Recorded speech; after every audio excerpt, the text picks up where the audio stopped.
Assalamualaikum warahmatullahi wabarakatuh. Salam sejahtera bagi kita semua. Salam jumpa kembali mahasiswa Universitas Terbuka Program Studi S1 PG PAUD dimanapun Anda berada. Ketemu lagi dengan saya Aurora Fitri Imaniza selaku tutor Anda di mata kuliah penanganan anak berkebutuhan khusus dengan kode mata kuliah PAUD 4208.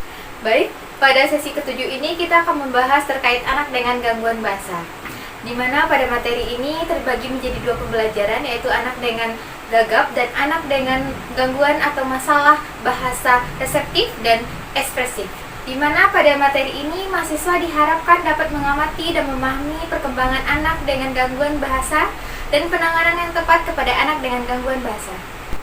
Materi ini dapat diperoleh dari sumber belajar BMP dengan kode mata kuliah PAUD 4208.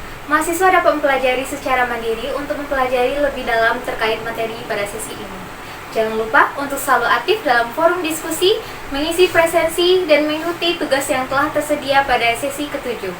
Salam sukses untuk kita semua. Saya tutup dengan wassalamualaikum warahmatullahi wabarakatuh.